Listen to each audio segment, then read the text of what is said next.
स्वागत। औरंगजेब फॅन क्लबचे प्रवक्ते संजय राऊत यांच्या पायाखालची जमीन घसरलेली आहे।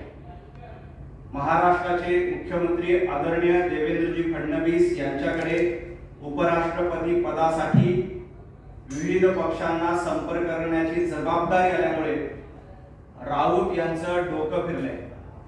कारण देवेंद्रजी फडणवीस काय आहेत आणि देवेंद्रजी फडणवीसांकडे एकदा जबाबदारी मिळाल्यानंतर ते कशा पद्धतीने चमत्कार घडून आणतात हे महाराष्ट्राला माहिती आहे आणि सगळ्यात महत्त्वाचं म्हणजे संजय राऊत यांना माहिती आहे। देवेंद्रजी यांच्याकडे उपराष्ट्रपती पदासाठी महाविकास आघाडीच्या नेत्यांना संपर्क केला। तुमच्याकडे बहुमत आहे तर संपर्क कशाला करता असा प्रश्न राऊत विचारतायत। कारण त्यांची चिडचिड होते। त्यांना माहिती आहे की आता देवेंद्रजींनी जर का हे मिशन हाती घेतलं तर महाराष्ट्रात उरली सुरली भ्रष्ट आघाडी आहे ती आता शिल्लक राहणार नाही। महाराष्ट्रातल्या महाविकास आघाडीची पळताभुई थोडी होणार आहे याची पूर्ण कल्पना संजय राऊत यांना आली आहे। उभाटा गटाचे खासदार टिकून राहतील का? संजय राऊत यांचे सहकारी टिकून राहतील का असा प्रश्न देखील त्यांच्या मनामध्ये आहे आणि आपला उभाटा गट फुटू नये या काळजीपोटी त्यांना चिंता लागलेली आहे आणि म्हणून महाराष्ट्रातली चाणक्यगिरी चालणार नाही आणि चाणक्यगिरी आम्हाला शिकू नका अशा पद्धतीची भाषा संजय राऊत वापरतायत। पण देवेंद्रजी फडणवीस यांची चाणक्यगिरी यापूर्वी राज्यसभेच्या निवडणुकीमध्ये आपण बघितली, यापूर्वी विधान परिषदेच्या निवडणुकीमध्ये आपण बघितली आणि उपराष्ट्रपती पदासाठी गुप्तपणे निवडणूक मतदान असतं। त्यामुळे महाराष्ट्रातल्या मवी आचार ठिकऱ्या पडणार याची कल्पना संजय राऊत यांना आहे। त्यामुळे संजय राऊत घाबरलेले आहेत आणि देवेंद्रजींवर टीका करतायत। खरं तर उपराष्ट्रपती पदाच्या निवडणुकीत सीपी जी राज्यपाल महाराष्ट्राचे प्रथम नागरिक आहेत आणि त्यांची उपराष्ट्रपती पदावर जर का निवड होत असेल तर त्याबद्दल महाराष्ट्रातल्या सर्वच पक्षांनी त्यांचं अभिनंदन करायला हवं होतं। संजय राऊत यांनी देखील मोठ्या मनाने उभाटा गटाने आणि शरद पवार गटाने देखील मोठ्या मनाने त्यांना पाठिंबा द्यायला हवा होता। परंतु संजय राऊत हे अतिशय कोत्या मनाचे आहेत। त्यांचं धाडस अशा पद्धतीने पाठिंबा द्यायचं होणार नाही कारण त्यांनी काँग्रेसचं मांडलिकत्व स्वीकारलेलं आहे। काँग्रेसची चाकरी करणं, काँग्रेसच्या होला हो म्हणणं याशिवाय संजय राऊत यांच्याकडे पर्याय उरला नाही। त्यामुळे सीपी राधाकृष्णन यांना ते पाठिंबा देणार नाहीत याची आम्हाला पूर्ण कल्पना आहे। परंतु राजकारणामध्ये सौजन्य दाखवावं लागतं। त्याचमुळे काल देवेंद्रजी फडणवीस यांनी उद्धवजी ठाकरे असतील, शरद पवार साहेब असतील यांना फोन करून संपर्क केला आणि हा संपर्क झाल्यामुळे संजय राऊत यांना आता भीती वाटते की आपल्या गटाचे खासदारच आपल्यापासून निघून जातील आणि आपल्या खासदारांना भारतीय जनता पार्टी सोबत किंवा एनडीएच्या पारड्यामध्ये जर का मत दिलं तर आपली राहिलेली खरं तर उभाटा गटाला आणि संजय राऊतांना इज्जत राहिलेली नाही परंतु थोडी उरली सुरली राहिलेली इज्जत सुद्धा या निवडणुकीमध्ये घालवली जाईल अशा पद्धतीची शंका संजय राऊत यांना आहे। संजय राऊत घोडा मैदान दूर नाहीये। येत्या काही दिवसांमध्ये उपराष्ट्रपती पदाची निवडणूक होणार आहे आणि या निवडणुकीमध्ये तुमच्या पत्त्याचा बंगला जो महाविकास आघाडीचा छोटासा पत्त्याचा बंगला आहे ना तो आता कोसळणार आहे। तुमचे खासदार इंटॅक्ट राहतात का हे बघावं आणि त्याच्यानंतर देवेंद्रजींच्या चाणक्यगिरीबद्दल प्रश्न उपस्थित करावे। संजय राऊत यांनी आणखी एक मुद्दा उपस्थित केला तो म्हणजे भारत आणि पाकिस्तान क्रिकेट मॅच क्या खेळतायत। संजयजी राऊत बोलताना थोडीशी माहिती घ्या। ऑपरेशन सिंदूर नंतर भारतीय सैन्यानं सर्वच्या सर्व अतिरेक्यांना यमसदनी पाठवलं, सर्वच्या सर्व अतिरेक्यांना कंठस्नान घातलं, पाकिस्तानच्या घरात घुसून हल्ला केला आणि पाकिस्तानला जशाच तसं उत्तर दिलं। पंतप्रधान नरेंद्र मोदींच्या नेतृत्वात भारतीय सैन्याने ऑपरेशन सिंदूरचा बदला घेतला आणि ज्या आपल्या हिंदू भगिनींचं कुंकू पुसलं होतं त्याचा बदला घेण्याचं काम ऑपरेशन सिंधूच्या माध्यमातून आपल्या सैनिकांनी केलेलं आहे। त्याबद्दल खरं तर अभिमान बाळगायला पाहिजे होता, परंतु संजय राऊत आज पत्रकार परिषदेमध्ये काय म्हणतायत की ते अतिरेकी पकडले नाही। अहो तुम्ही उभाटा गटाचे प्रवक्ते आहेत, काँग्रेसचे प्रवक्ते आहेत का पाकिस्तानचे प्रवक्ते आहेत? पाकिस्तानचे प्रवक्ते देखील अशा पद्धतीची भाषा वापरणार नाही, तशी भाषा आज संजय राऊत वापरतायत। अतिरेक्यांना कंठस्नान घातलंय आणि अतिरेक्यांना गोळ्या घालून त्यांना ठार केलंय आणि तुम्ही म्हणताय अतिरेकी अजून जिवंत आहेत।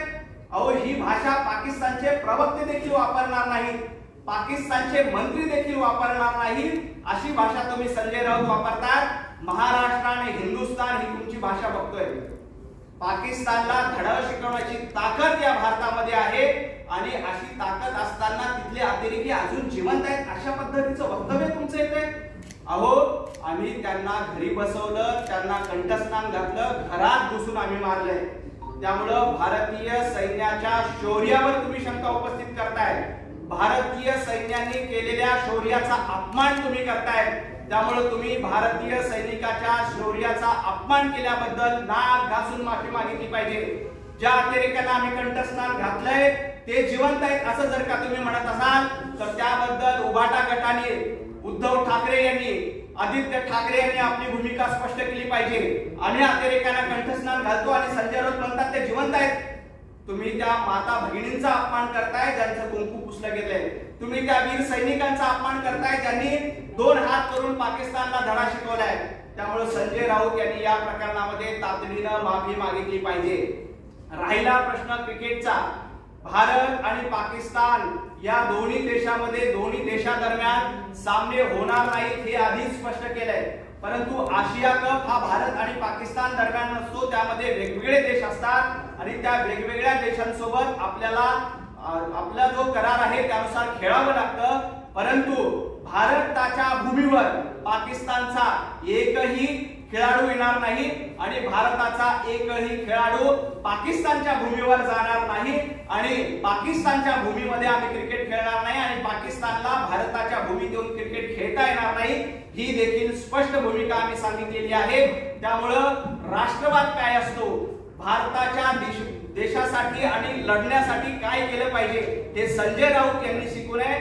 संजय राऊत यांनी आधी सर्व देशवासियांची आणि भारतीय सैनिकांची माफी मागितली पाहिजे आणि त्यानंतर क्रिकेटवर बोललं पाहिजे। आणि राहिला प्रश्न क्रिकेटचा, तर दाऊदचा मेवणा, दाऊदचा व्याही जावेद मियादार याला घरी बोलावून ज्यांनी बिर्याणी खिलवली, त्यावेळेला संजय राऊत देखील तिथं उपस्थित होते, ज्यांनी जावेद मियादारला बिर्याणी खिलवली त्यांनी भारत आणि पाकिस्तानच्या क्रिकेटवर बोलावं का, हा देखील माझा प्रश्न आहे। खरं तर सुनेत्रा पवार या काल संघाच्या एका कार्यक्रमाला गेल्या, त्यावर रोहित पवार असतील किंवा शरद पवार गटाचे टीका करतात। खरं तर राष्ट्रीय स्वयंसेवक संघ हा सामाजिक आणि वैचारिक अस्पृश्यता मानतो। जोपर्यंत मानत नाही, जोपर्यंत वैचारिक अस्पृश्यता संपत नाही तोपर्यंत सामाजिक अस्पृश्यता देखील संपत नाही। सामाजिक आणि वैचारिक अस्पृश्यता असता कामा नये ही राष्ट्रीय स्वयंसेवक संघाची भूमिका आहे। आपण बघितलं असेल राष्ट्रीय स्वयंसेवक संघाच्या व्यासपीठावर यापूर्वी अनेक गणमान्य व्यक्ती येऊन गेलेले आहेत। 1936 साली महात्मा गांधी राष्ट्रीय स्वयंसेवक संघाच्या व्यासपीठावर आलेले आहेत। डॉक्टर बाबासाहेब आंबेडकर हे देखील राष्ट्रीय स्वयंसेवक संघाबद्दल मला आपुलकी आहे अशा पद्धतीचं वक्तव्य त्यांनी केलेलं आहे। प्रणव मुखर्जी हे राष्ट्रीय स्वयंसेवक संघाच्या एका शिबिरामध्ये मार्गदर्शक म्हणून आले होते याची आपल्याला माहिती आहे। अरविंदजी नेमार काँग्रेसचे ज्येष्ठ नेते ते आले होते। मोहम्मद अली छागला हे तर बाळासाहेब देवरस यांच्या अमृत महोत्सवाच्या कार्यक्रमाला ते आले होते। झाकीर हुसेन हे देखील राष्ट्रीय स्वयंसेवक संघाच्या कार्यक्रमात आले होते। जयप्रकाश नारायण यांचं तर वक्तव्य असं होतं की जनसंघ जर का जातीवादी असेल तर मी जातीवादी आहे, अशा पद्धतीचं राष्ट्रीय स्वयंसेवक संघाबद्दल आदर बाळगणारं वक्तव्य केलं होतं. डॉक्टर APJ अब्दुल कलाम हे देखील संघाच्या व्यासपीठावर आले होते. त्यामुळे राष्ट्रीय स्वयंसेवक संघ सामाजिक आणि वैचारिक अस्पृश्यता दूर करण्यासाठी सातत्याने प्रयत्न करते. जर का सुनेत्राताई राष्ट्रीय स्वयंसेवक संघाच्या एखाद्या कार्यक्रमात आले असतील तर त्याबद्दल शरद पवार गटाला किंवा रोहित पवार यांना मिरची झोमण्याचं काही कारण नाही. पवार साहेब, जेव्हा मुंबईमध्ये बॉम्बस्फोट झाले होते त्यावेळेला तुम्ही काय भाषा वापरली होती? मुंबईतल्या एका मुस्लिम भागामध्ये बॉम्बस्फोट झाला, अशा पद्धतीचं वैचारिक दारिद्र्य त्यावेळेला तुम्ही दाखवलं होतं. सुनेत्राताईने ते तरी दाखवलं नाही. ते राष्ट्रीय स्वयंसेवक संघाच्या राष्ट्रप्रथम या विचारधारेच्या जर का व्यासपीठावर जात असतील तर त्या भूमिकेचं निश्चितपणे स्वागत करायला हवं. मला वाटतं रोहित पवार यांनी थोडासा राष्ट्रीय स्वयंसेवक संघाचा इतिहास माहित करून घ्यावा. पवार गटाच्या कार्यकर्त्यांनी राष्ट्रीय स्वयंसेवक संघाचा इतिहास माहित करून घ्यावा. काँग्रेसचे अनेक दिग्गज, वेगवेगळे समाजवादी कार्यकर्ते हे राष्ट्रीय स्वयंसेवक संघाच्या व्यासपीठावर आलेले आहेत. त्यामुळे सुनेत्राताई जर का अशा पद्धतीने व्यासपीठावर आल्या असतील तर त्याबद्दल मिरची लागण्याचं काही कारण नाही.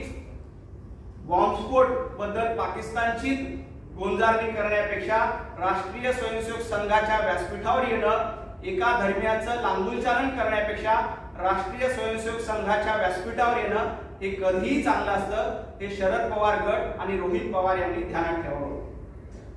आदित्य ठाकरेंनी म्हटलं आहे की पुठ्याचे कीज आहेत, चाव्या आहेत त्या देण्याऐवजी घराच्या खऱ्या चाव्या द्याव्या. खरं तर BDD चाळीचा पुनर्विकास देवेंद्रजी फडणवीस यांनी केला.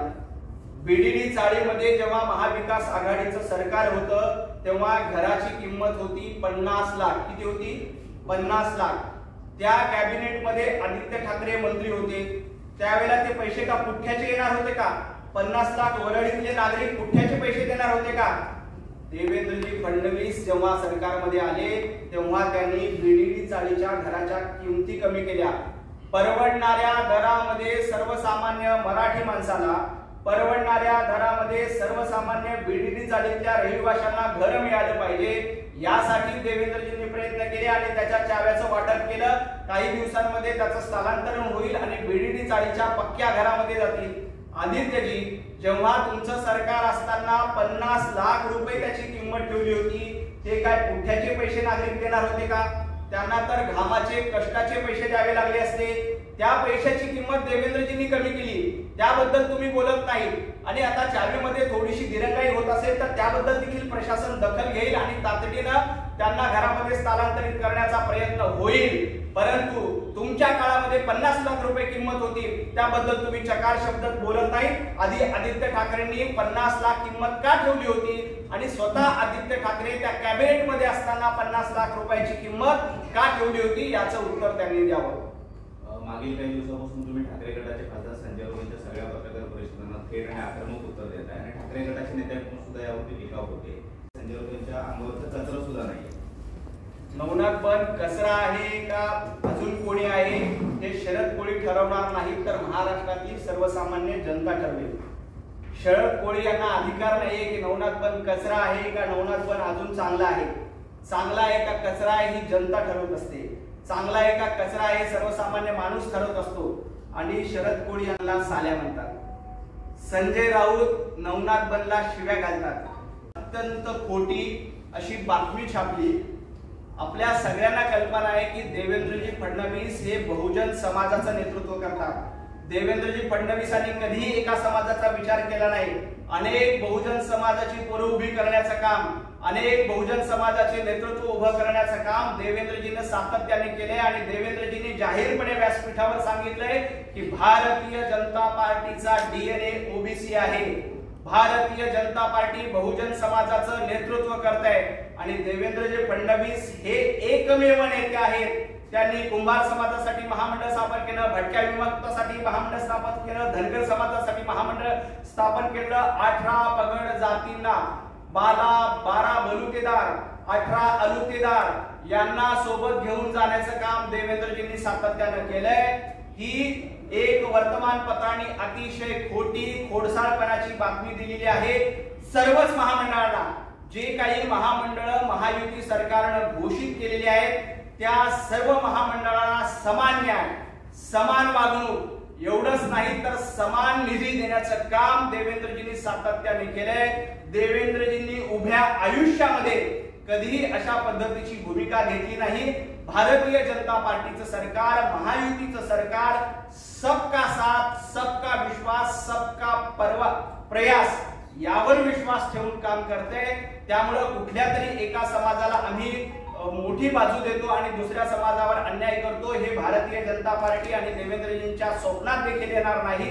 रोहित पवार जाणीवपूर्वक आपल्या हातातला बहुजन समाज दूर जातोय, आपल्या नेतृत्वात मराठा समाज राहावा तो आता देवेंद्रजींकडे जातोय। यामुळे रोहित पवार घाबरलेले आहेत, त्यामुळे अशा पद्धतीची टीका ते करतायत। खूप खूप धन्यवाद।